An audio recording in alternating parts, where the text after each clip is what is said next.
साथियों, मणिपुर में जो चल रहा है वो दरिंदगी की इंतहा है। कोई भी व्यक्ति जो इस सभ्य समाज में रहना चाहता है बिल्कुल भी इस बात को बर्दाश्त नहीं कर सकता और किसी को भी ये बात बर्दाश्त नहीं करनी चाहिए। टीवी पर वहां के मुख्यमंत्री ने यह बयान दिया। एक पत्रकार जब उनको पूछ रहे थे तो बोल रहे थे कि ऐसी तो सैकड़ों घटनाएं मणिपुर में हो रही और अरे मुख्यमंत्री को निर्लज्जता की हद हो गई। मुख्यमंत्री एक संवैधानिक पद पर बैठा हुआ व्यक्ति है, वो कानून और संविधान की शपथ लेकर मुख्यमंत्री बनता है और उसकी जिम्मेदारी होती है उसके सरकार के यंत्रणा में काम करने वाले पुलिस वालों ने आदिवासी महिलाओं का यह कहना है जिनको निर्वस्त्र घुमाया गया, जिन पर अन्याय और अत्याचार किया गया, उनका बयान है कि ये सरकार के लोगों ने और पुलिस वालों ने उनको हिंसा करने वालों को हैंडओवर किया। ये तो हैरान करने वाली बात है। और अगर ऐसा है तो अगर मुख्यमंत्री को बर्खास्त कर दिया जाए और उनको हिंसक भीड़ के पास उसको हैंडओवर कर दिया जाए तो क्या वहां के मुख्यमंत्री ऐसा अनुभव लेना चाहेंगे, ऐसा अनुभव करना चाहेंगे? तभी उनको एहसास होगा, रियलाइजेशन होगा। हद हो गई, हैरान करने वाली बात है। इस तरह का बयान की सैकड़ों घटनाएं मणिपुर में हो रही है, सैकड़ों घटनाएं मणिपुर में हो रही है। वहां इंटरनेट पर पाबंदी लगाई हुई है। दुनिया वालों को सैकड़ों घटनाएं हो रही है, मुख्यमंत्री कह रहे हैं, और वो घटनाएं सारे दुनिया वालों को मालूम ना हो इसकी खबरदारी सेंट्रल गवर्नमेंट ले रही है, क्योंकि सेंट्रल गवर्नमेंट के पास इंटरनेट के पावर है। इंटरनेट सेंट्रल गवर्नमेंट बंद कर रही है। यानी सेंट्रल गवर्नमेंट को मालूम है, हमारे पास जो सूचनाएं उपलब्ध है उसके अनुसार सेंट्रल गवर्नमेंट को भी मालूम है, जानकारी है सेंट्रल गवर्नमेंट के पास में।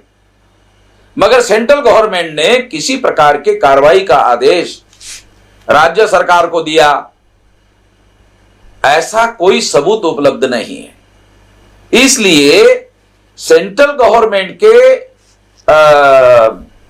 इन एक्शन की वजह से, यानी किसी प्रकार की एक्शन ना करने की वजह से ये सारा मामला इतना गंभीर हुआ है, ऐसे कहा जा सकता है।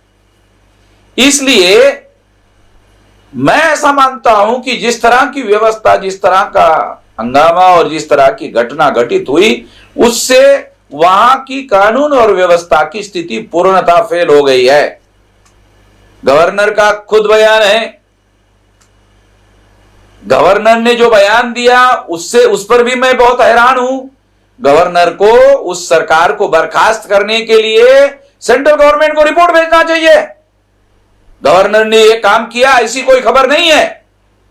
और अगर मान लो गवर्नर ने इस तरह का रिपोर्ट भेजा सेंट्रल गवर्नमेंट को, तो सेंट्रल गवर्नमेंट उस सरकार को बर्खास्त क्यों नहीं कर रही है? सेंट्रल गवर्नमेंट वहां पर आदिवासियों में और मैतेई समुदायों में झगड़ा लगाने के राजनीतिक मकसद के काम में लगी हुई है। नॉर्थ ईस्ट रीजन में भारतीय जनता पार्टी को फैलाने के लिए इस तरह की नीच घटनाओं का इस्तेमाल करने के लिए वो कोशिश कर रही है। इन घटनाओं से तो यही प्रूव हो रहा है। इस तरह की नीचता का प्रदर्शन सेंट्रल गवर्नमेंट भी कर रही है, ये नाकाबिले बर्दाश्त है। इसको बिल्कुल भी बर्दाश्त नहीं किया जा सकता। इसलिए हमने पहले ही भारत सरकार ने जो कॉमन सिविल कोड का मुद्दा उठाया था, जिसकी वजह से आदिवासियों के जो कस्टमरी लॉज है वो खत्म होते हैं, उसके विरोध में भारत बंद का हमने ऐलान किया था। तो उसका तीसरा चरण 27 जुलाई को है, और 27 जुलाई को जब है तो 27 जुलाई को मैं सारे देश भर के कार्यकर्ताओं को आदेश निर्देश देता हूं कि वो प्रदर्शन रैलियों में इस मुद्दे को शामिल करे। भारत बंद में तो वो शामिल ही है, प्रदर्शन रैलियों में इस मुद्दे को शामिल करे, और शामिल करके जिला लेवल पर सारे देश में 31 स्टेट में ये प्रदर्शन रैलियां किया जाए, कमिश्नरी लेवल पर किया जाए, डिस्ट्रिक्ट लेवल पर किया जाए, तहसील लेवल पर किया जाए, ब्लॉक लेवल पर किया जाए, ग्राम पंचायत लेवल पर किया जाए। सारे देश के कार्यकर्ताओं को मैं आदेश निर्देश देता हूं कि जहां जहां भी हम लोग संगठित रूप से काम कर रहे हैं, वहां वहां संगठित होकर प्रदर्शन रैलियां प्रोटेस्ट करने के लिए, विरोध करने के लिए पूरी ताकत लगाकर बड़े पैमाने पर इसको किया जाए।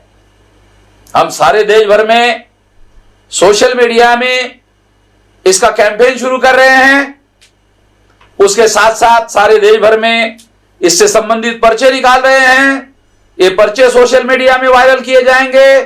इसके अलावा वॉल पोस्टरिंग सारे देश भर में किया जाएगा। इसके अलावा सारे देश भर में वॉल पेंटिंग किया जाएगा। सारे देश भर के लोगों को इसके लिए पब्लिसिटी करने के लिए भी आदेश और निर्देश दिया जाता है, और पूरी ताकत लगाकर ऐसे किया जाए। मैं ऐसे मानता हूं ज्यादा से ज्यादा लोगों तक ये आवाज पहुंचे, इसलिए पब्लिसिटी पर भी विशेष ध्यान देना होगा, क्योंकि ज्यादा लोगों तक आवाज पहुंचे, ज्यादा लोग प्रोटेस्ट में शामिल हो। अगर ये हमारा मकसद है तो निश्चित रूप से पब्लिसिटी पर भी हमारे कार्यकर्ताओं को ज्यादा से ज्यादा ध्यान देना होगा।